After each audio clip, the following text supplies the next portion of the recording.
Great to have you along for the ride. Thanks a lot for stopping by. Glad to have this young lady back as Victoria Coates, the Deputy National Security Advisor for President Trump, now with the Heritage Foundation. How are you? Good to see you again. I'm doing great, Joe. How are you? I'm doing very well. If Russia and Iran came out and said, we want Donald Trump to win, what do you think the freakout would be on the left? Well, essentially, they have. I mean, Vladimir Putin said he was fascinated by Kamala Harris' laugh. He wanted her to win. The Ayatollah in Iran has hatched an assassination plot against Donald Trump. That's how much he doesn't want President Trump to win. Right. And so I think they're both attempting to vote in this election pretty clearly. I don't think you heard my question. How do you think the left would react if those two leaders wanted Trump to win? Oh, if they wanted Trump to win? Yeah. I think the left would melt down. My apologies. We would be having congressional hearings. Oh, there yeah. would be sessions. Feelings would be hurt. Hats would be worn. All sorts of things would go on. But clearly, they're on the other side of this, which is a little awkward. Now, why is that? Do you think they're on the other side? Because they like weakness? Is that what we're looking at?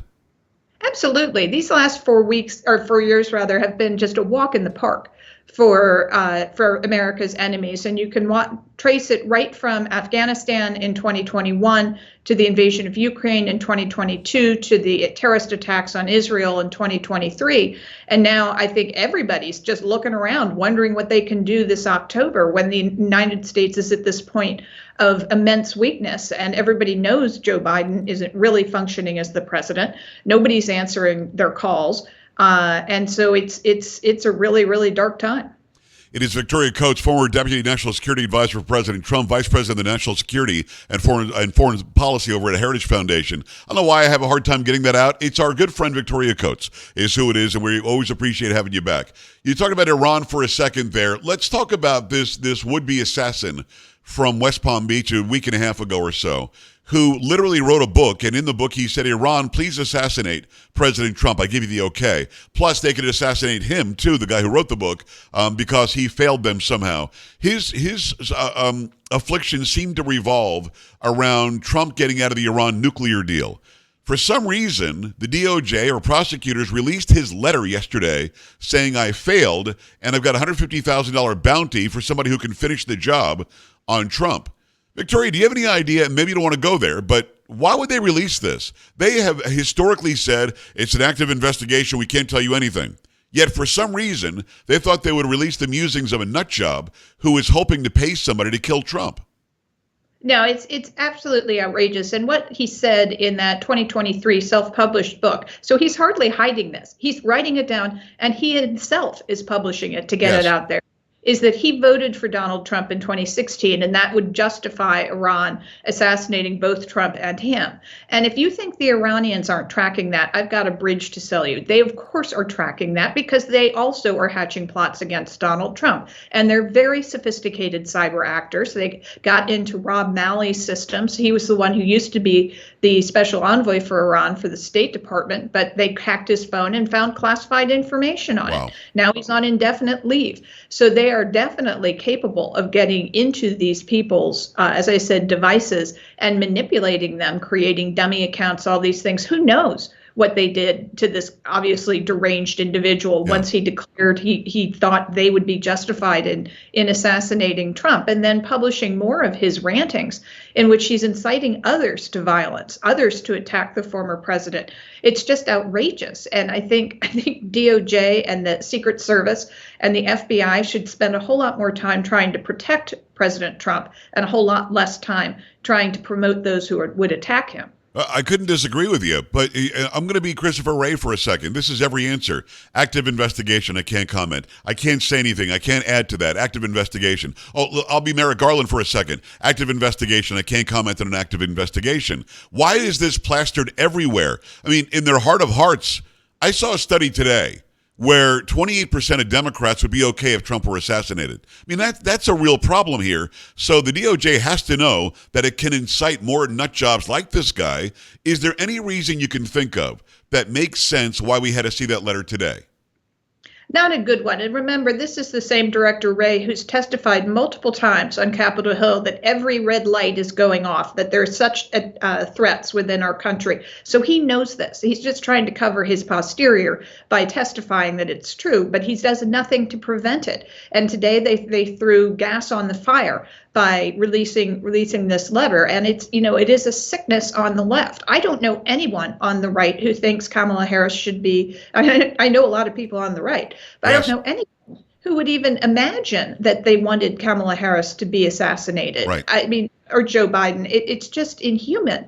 And it shows you how deranged they are at this point over the former president. I mean, they can barely abide the fact that he's still alive. It's Victoria Coates again from the Heritage Foundation. That whole thing is just so crazy to me.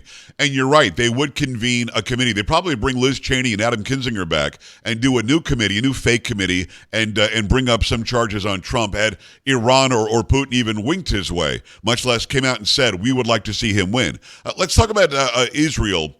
I talked to, I don't know if you know Ruthie Bloom, but she's with JNS, which is the Jewish News Syndicate. Had her on the other day, and I said the word ceasefire. And she rightfully corrected me. She said, you know what? Ceasefire is a bad word.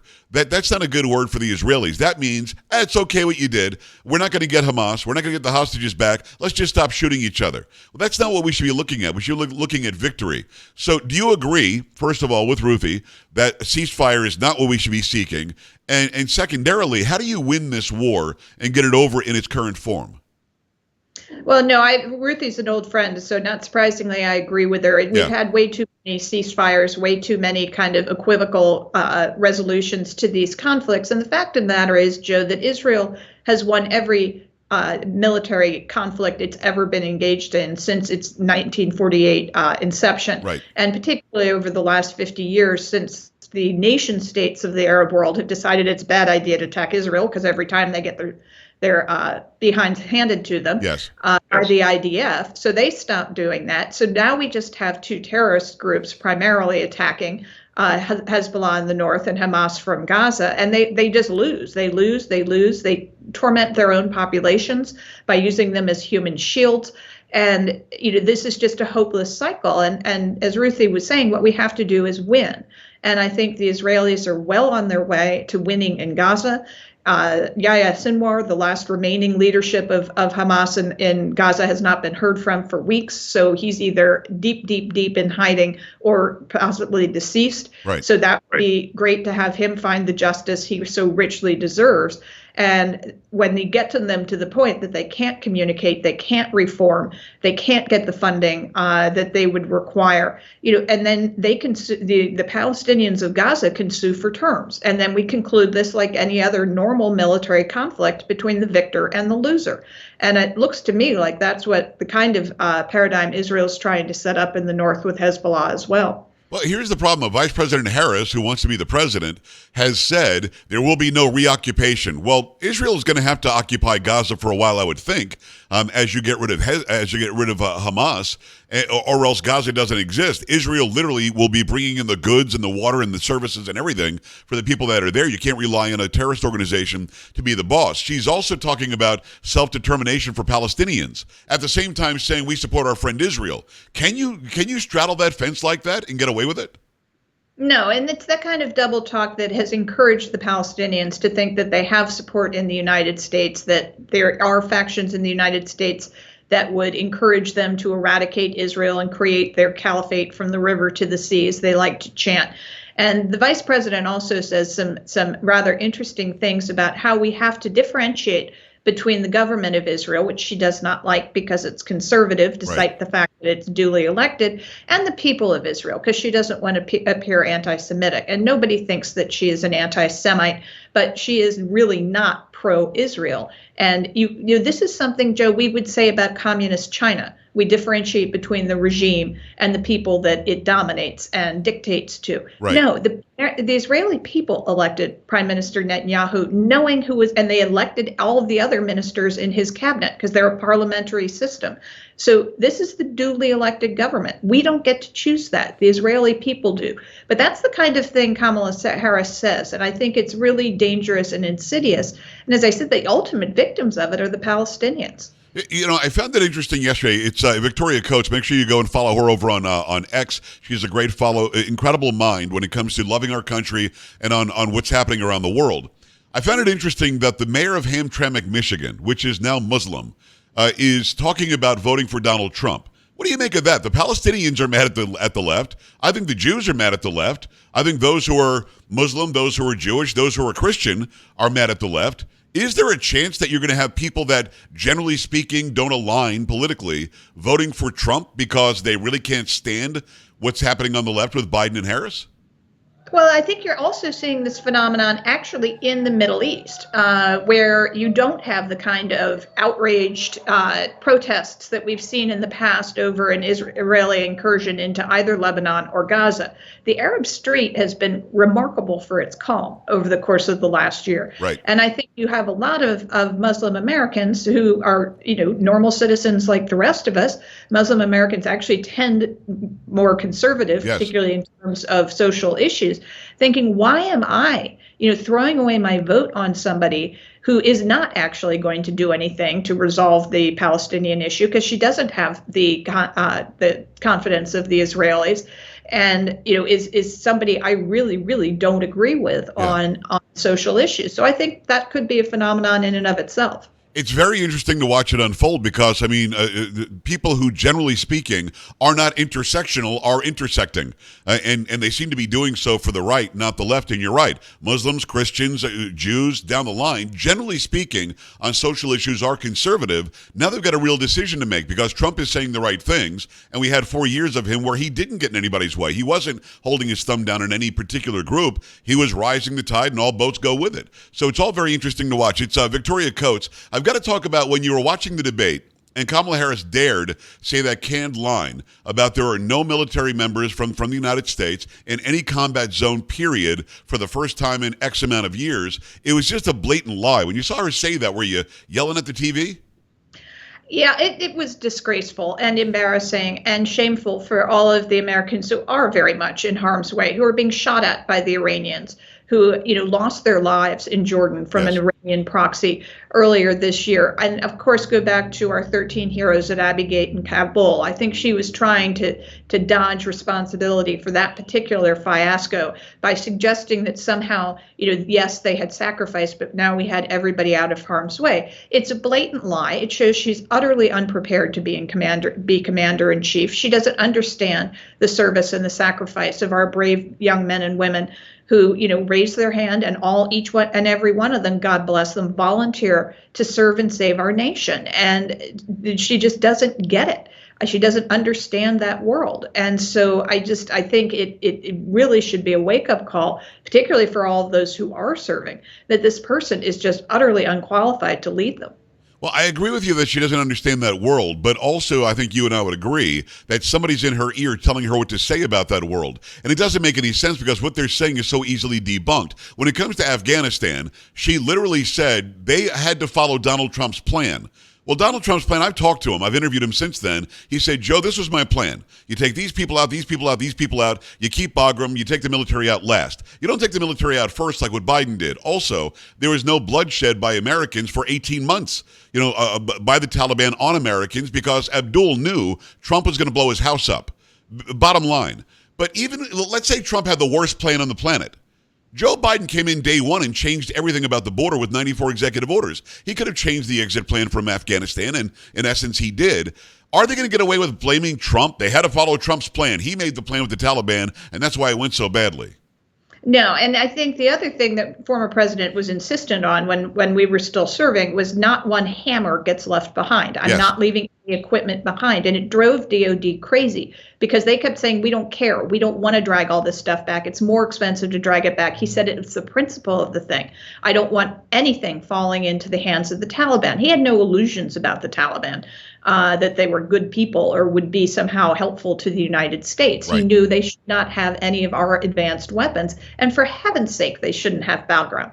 And the prisoners that were in that jail that got let out, one of them turned out to be the suicide bomber at Abbey Gate. So no, I mean that what he was negotiating and what had benchmarks for the Taliban over a period of months, if not years, was a very, very different agreement than the surrender that the President Biden and Vice President Harris insisted on. Vice President of National Security and Foreign Policy at Heritage, it is Victoria Coates. When you saw the little guy from Ukraine yesterday fly in on a military plane, our military plane, go to Pennsylvania, a swing state, walk around some munitions plant, and basically campaign for Harris, and he actually said Trump and Vance would be bad if they won. I mean, what did you think of that? It's obviously an FEC violation, in my opinion. But we sent this guy $200 billion, and now in turn he's coming back and campaigning for one side. I mean, hello. No, it's outrageous, and I'm a Pennsylvanian, so I'm on the the tip of the spear, as it were, for Gotcha. all of the politicizing right now. But it was just outrageous to put him on a C-130 in his fatigues, as if he's coming straight from the battlefield. Right. To collect munitions to kill the Russians. It was like a commercial, and it should shock every Pennsylvanian to see your governor, palling around with this guy, having a photo op with him, and for Zelensky to allow himself to be so blatantly politicized is extraordinary to me. I mean, he's got to realize, he is losing hemorrhaging support in Congress among Republicans, among conservatives. And now I think he could be hemorrhaging support among the voters of Pennsylvania who do not like Russia, who do not want Vladimir Putin to win this war. Right. But boy, they don't want to be hornswoggled and have a foreign head of state meddling in our elections either. It just seemed like he had plenty of time on his hands just to campaign for Harris.